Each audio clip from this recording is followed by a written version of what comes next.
Bonjour à tous, j'espère que vous allez bien. Je vous retrouve cette semaine pour une recette complète comme je les aime.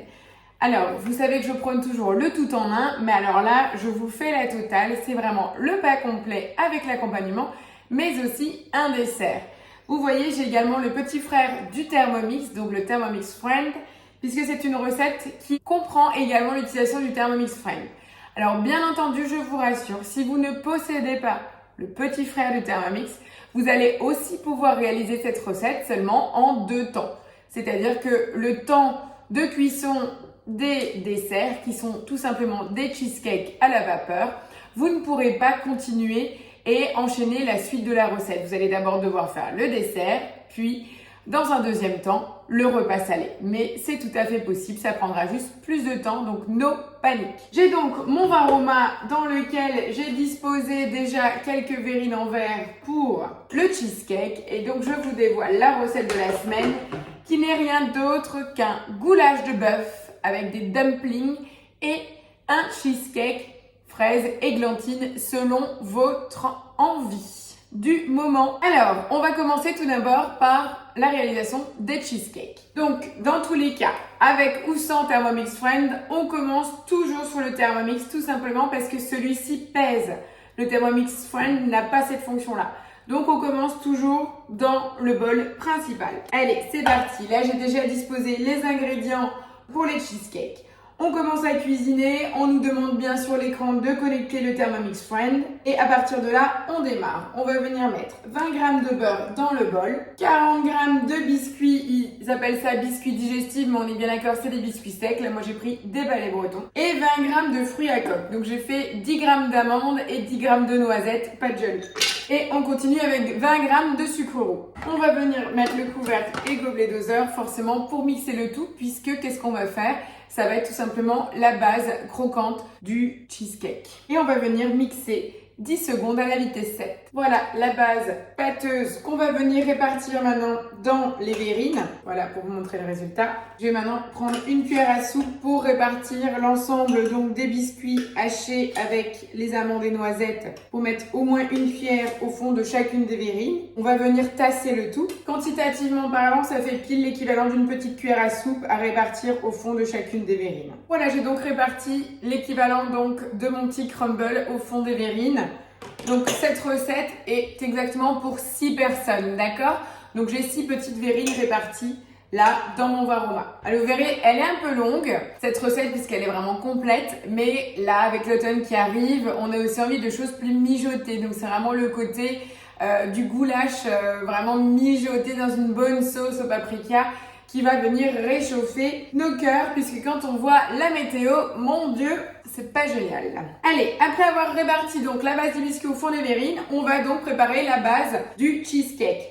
Donc là, en fait, on nous demande 300 g de fromage frais. Donc eux, ils utilisent du Philadelphia. Moi, j'ai un fromage frais classique. Puisque j'aime moins le Philadelphia, vous faites avec celui que vous appréciez le plus. Donc là, en l'occurrence, c'est ma barquette complète. J'ai 300 g donc de fromage frais. L'avantage aussi, vous n'avez pas besoin de rincer le bol. On va rajouter 50 g de crème liquide, 60 g de sucre semoule. Donc on nous propose du sucre vanillé. Vous savez que moi, je suis toujours fan de mon extrait liquide de vanille du Mexique. Donc j'y mets une pet 'goutte, une pincée de sel. Allez-y mollo sur la pincée de sel parce que tout dépendra aussi de la contenance de sel dans votre fromage frais. Et pour finir, 2 œufs entiers.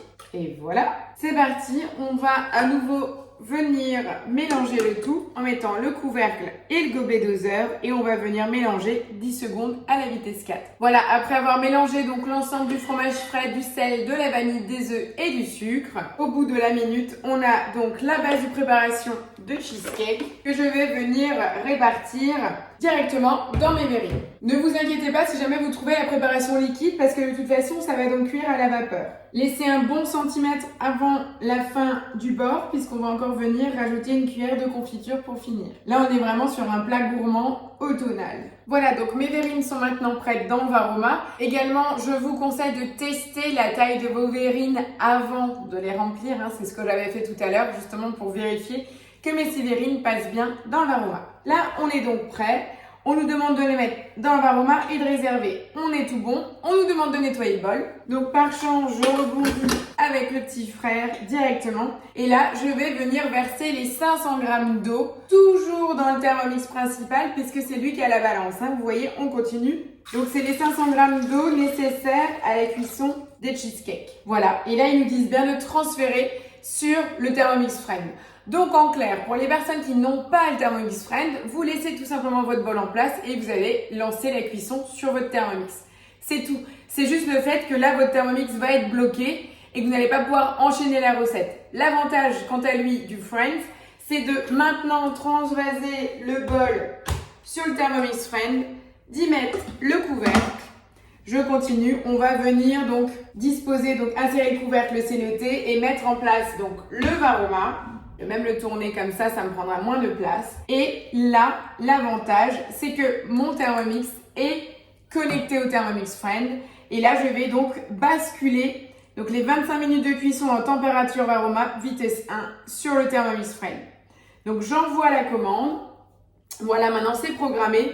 Et j'ai tout simplement juste à valider que j'ai bien mis le couvercle sur le Friends et lancer la cuisson. Second avantage du Thermomix Friend, quand vous êtes surtout en cuisson vapeur comme là, c'est qu'on n'entend rien. Voilà, il ne peut pas peser, pas hacher, mais par contre pour tout ce qui est cuisson vapeur, il est extrêmement silencieux. Voilà, et donc là maintenant, nous on va continuer. Donc là c'est bien précisé même sur le Thermomix, vous pouvez vraiment pas vous tromper. On va poursuivre la préparation sur le Thermomix. Donc là on va mettre en place notre nouveau bol propre et on continue la recette. Voilà, donc après avoir lancé la cuisson des cheesecakes dans le Thermomix Friend, j'ai relavé mon bol. Et là, je suis prête pour démarrer l'étape 2 de la recette. On va faire les dumplings. Qu'est-ce que c'est ces dumplings? Alors, c'est bien sûr un nom anglais qui simplement signifie boulette. Et bien là, on va faire des boulettes de pain rassis. Donc, c'est encore une recette aussi anti-gaspi. Donc là, j'ai 300 g de pain rassis que j'ai coupé en petits morceaux qu'on va venir utiliser pour faire nos boulettes de pain. En Allemagne, on appelle ça des Knödel. On en a aussi en Autriche et on peut les aromatiser avec des champignons à l'intérieur, pourquoi pas des petits lardons, comme vous le souhaitez. Chez nous, elles seront nature, accompagnées du goulash. Allez, vous me suivez? On va le faire ensemble, vous verrez, c'est très très simple. On va mettre donc les 300 g de pain. Donc ça nous fait un très beau volume, hein, comme il est rassis. Là, je vais venir rajouter mon couvercle, mais sans le gobelet, puisqu'on va venir s'aider de la spatule. Vous l'aurez bien compris, on va transformer le tout en chapelure. Enfin, pas vraiment en chapelure, en concassé, puisqu'on va garder de la matière pour former nos boulettes. C'est parti, attention les oreilles, 12 secondes, vitesse 6. Voilà, maintenant qu'on est venu à réduire notre pain rassis, on peut à nouveau le transvaser dans le saladier de base. Donc ne vous inquiétez pas, sur le résultat, on a des morceaux plus ou moins gros. C'est très bien, on va quand même garder de la matière. Comment on va agrémenter le tout? On va mettre du lait, on va mettre des oignons, des épices et on va faire tremper le tout pour justement pouvoir avoir une pâte et former nos boulettes. Donc maintenant qu'on a réduit notre pain en petites miettes, on va venir mettre du persil. Donc moi j'en ai plus dans le jardin. J'ai du déshydraté, donc à vous de voir si vous mettez du frais ou du déshydraté ou si vous l'avez congelé. On va venir rajouter de l'oignon.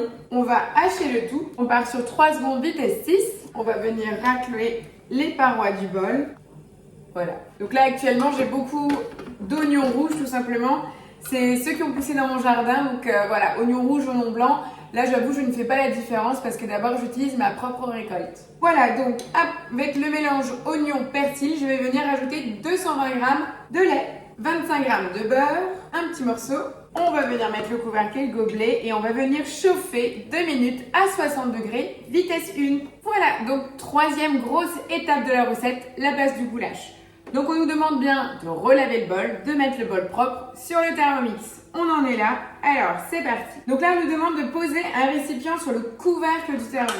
Donc vous venez toujours mettre le couvercle sans gobelet doseur. Je pose mon récipient et là on va mélanger 30 g de farine avec 200 g d'eau. On va mélanger et laisser reposer. N'hésitez pas à prendre un petit fouet pour mélanger pour éviter que vous ayez des grumeaux. Vous savez à quoi ça sert? Les grands-mères faisaient ça. C'est tout simplement pour lier la fin à la fin de cuisson de notre sauce pour l'épaissir. La farine est bien mélangée. Je vais poser ça à côté de mon pain et je vais donc continuer la recette. Dans le bol, on me demande de mettre 3 gousses d'ail. On me demande de rajouter 450 g d'oignons. Alors là, personnellement, Je ne suis pas la recette, à vous de voir. On est sur une recette, on aura 750 g de bœuf. Donc pour moi, 450 g d'oignons, c'est beaucoup trop. Donc je suis quand même relativement généreuse. Là, je suis à quasiment 200 g. Pour moi, je trouve que c'est suffisant. Donc là, bien entendu, soit vous suivez à la lettre la recette, soit vous laissez libre cours à vos envies et surtout vos façons de cuisiner. Voilà, on va rajouter à ce mélange-là 30 g d'huile d'olive. On remet le couvercle avec le gobelet doseur et on va venir hacher 3 secondes à la vitesse 5. Ça réveille, hein? On va retirer le gobelet doseur et placer le panier. Alors juste avant, un petit conseil, même si c'est pas noté, venez quand même passer un petit coup de spatule rapidement. Ça permettra de descendre vraiment la matière au fond du bol, de donner un petit coup de spatule dessus. Paf, je remets en place avec le gobelet et je viens déposer le panier de cuisson donc sur le dessus du couvercle. Et je pars pour 3 minutes à 120 degrés, vitesse 1. Voilà. Je vous laisse découvrir. Donc là, à la fin des 3 minutes de rissolage de l'oignon, on a en même temps le Thermomix Friend qui sonne. Donc là, je viens cliquer sur le bouton et je vais voir. Donc du coup, on est en train de me dire. Donc j'avais un message.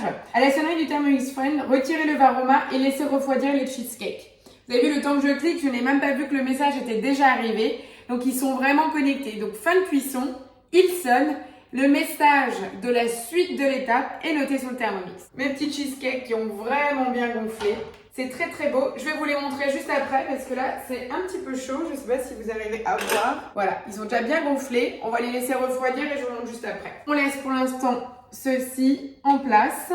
Et donc là, on revient bien sur le Thermomix. C'est noté ajouter au contenu du bol du Thermomix les 750 g de bœuf réservé.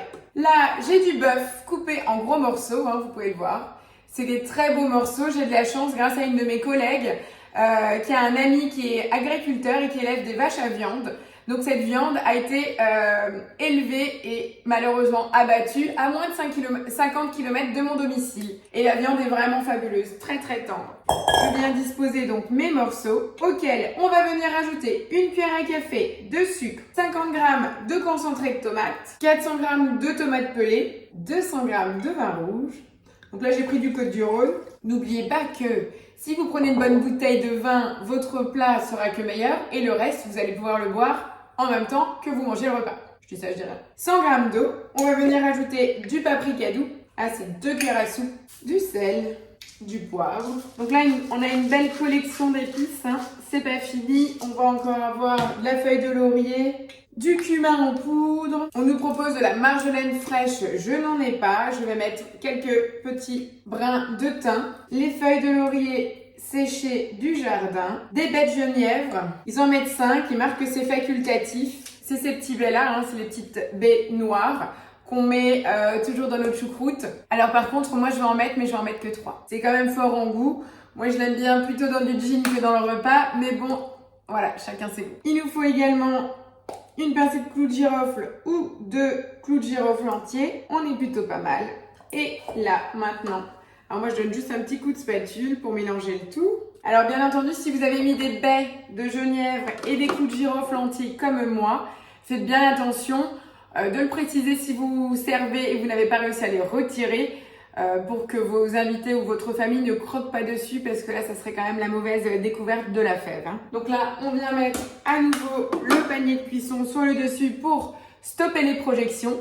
Donc pour les personnes qui ont le TM6, je précise, ce panier n'est pas remplaçable par le couvercle haute température. Pensez-y. Et on part cette fois-ci pour 1 heure de cuisson à 100 degrés, en sens inverse bien entendu, à la vitesse 1. Donc là, c'est pour 1 heure. Donc là, pour optimiser ce temps, pendant cette heure-là, je vais donc déjà nettoyer nouveau mon plan de travail, retirer les cheesecakes pour les laisser refroidir sur le plan de travail et surtout commencer à façonner les dumplings. Mais ça, je le fais face à vous. À tout de suite. Voilà, donc on a la base du goulash qui est en train de cuire. Donc on est parti pour 1 heure de cuisson. D'accord. Il nous reste encore 54 minutes. Donc là, moi, j'ai préparé mon plan de travail. Je suis venue huiler le plateau et le bas du Varoma puisque c'est là-dessus que je vais venir répartir mes dumplings. Je vous montre, j'ai retiré donc les cheesecakes du Varoma. Là, je les ai posés sur le plateau. Vous voyez, ça a vraiment bien gonflé. C'est vraiment chouette. Ils sont même déjà figés. Donc là, il faut vraiment juste les laisser refroidir avant de les déguster. Donc là, on réserve. Là, j'ai mon mélange de pain et j'ai aussi un tout petit peu d'huile dans un petit récipient. Tout simplement, je vais venir huiler un peu le bout de mes doigts pour former mes boules de pain. À savoir, dans la recette, ils préconisent 12 boules, hein, donc ça nous fait des très très grosses boules. Après, à vous de voir. Essayez juste de faire le même format pour avoir une bonne cuisson. Donc là, voilà, moi je vais faire la forme que je fais pour mes boulettes de viande. Voilà, et je vais venir les disposer. On va faire ça ensemble pour que vous puissiez voir. Donc là, ça nous fait gagner du temps, le temps de cuisson. Et après, vous l'aurez bien compris, il y a une dernière étape. C'est justement la liaison de la sauce. N'oubliez pas, on a toujours notre récipient avec l'eau et la farine qui patiente. Donc ça, on viendra le verser dans le bol et on devra disposer donc notre varoma pour partir en cuisson. Vous pouvez vraiment huiler le bout de vos doigts, ça n'aidera que au façonnage du pain. Donc dorénavant, deuxième méthode pour ne pas gaspiller du pain dur, vous faisiez de la chapelure, c'est certain. Mais là, vous avez également l'idée de faire des dumplings ou des knuddels comme vous préférez. Et surtout, vous pouvez changer les goûts en rajoutant aussi bien des champignons ou pourquoi pas des lardons pour les avoir en plat complet. Donc là, c'est vraiment en accompagnement du goulash, mais rien ne vous empêche de faire des dumplings aussi avec un bouillon de légumes. Pour le soir, ça peut aussi être une idée. Voilà un peu mes dumplings qui sont en attente. Donc je vais continuer à les bouler en attendant donc que la première étape du goulash se termine et je vous retrouve juste après pour la fin de la recette. A tout de suite. Voilà, la première heure de cuisson donc du goulash vient de se finir. On est donc à la première étape, la sauce est bien brune avec le paprika, ça sent très très bon. On me demande de rajouter donc au contenu du bol le fameux mélange aux farines qu'on avait mis de côté, hein, c'est ce que je vous disais, c'est ce que nos grands-mères faisaient pour épaissir. Donc je vais venir rajouter le tout, je donne juste un petit coup de spatule. Voilà, on remet le couvercle sans le gobelet doseur, forcément. Et là, on va venir mettre en place le varoma où on a donc réparti nos dumplings. Elles sont là, elles vont grossir aussi avec la vapeur. Et là, on repart pour 20 minutes de cuisson. C'est parti, je ferme. Et on repart pour 20 minutes, cette fois-ci en température varoma, vitesse 1. Voilà, donc au bout des 20 minutes, on pourra passer à table. Les petits cheesecakes sont ici, je vous les remonte. Ils ont bien refroidi, ils sont figés, ils sont tout beaux. Et donc là, sur les cheesecakes, il y a juste en fait une cuillère de confiture à mettre sur le dessus. Donc à vous de voir si vous voulez mettre de la confiture ou plutôt juste un coulis de fruits qui sera encore moins sucré, selon vos envies. Mais voilà, d'ici 20 minutes, on passe à table. Allez, je vous retrouve pour le résultat et la présentation d'assiette. À tout à l'heure. Et voilà, ça sent la fin de notre recette. Les 20 dernières minutes se sont écoulées. Nos dumplings sont cuits et bien moelleuses. Elles ont grossi. Et là, on a notre goulash. Voilà, on a vraiment le côté sauce, gourmand, nappant, top. Nos beaux morceaux de viande, regardez-moi ça. Je vais venir vous dresser une première assiette. C'est vrai que c'est une autre façon de cuisiner le goulash parce que moi je le connais avec la cuisson des pommes de terre. Mais là, notre viande est bien là. On a nos beaux morceaux. Et je viens mettre mon dumpling juste à côté. Voilà donc la recette de goulash et mon petit cheesecake. Pour moi, ça sera églantine cette saison. Voilà, la recette de la semaine est terminée. Je vous fais une jolie photo finale de présentation. Voilà, juste pour vous dire, on peut vraiment nourrir 6 personnes puisque au niveau des dumplings, vous allez en manger 2 au maximum parce que c'est quand même plutôt sacrément costaud. Au niveau de la viande, on a 750 grammes de viande. Voilà, on est plutôt bien. En tout cas, au niveau aromatique, c'est super bon. Comme d'habitude, j'attends vos retours au bas de la vidéo en commentaire. Et si vous avez d'autres suggestions à nous faire pour l'automne, quel est votre plat préféré? Est-ce que vous aussi, vous avez un impact avec la météo et ce changement de température sur vos goûts? Parce que moi, depuis qu'il fait gris et qu'il pleut, j'ai plus du tout envie de manger de barbecue et de grillade ni de salade. Donc j'attends vos retours et n'hésitez pas si vous avez des suggestions de recettes en vidéo pour la semaine prochaine. Allez, je vous souhaite une belle semaine. Ciao, ciao!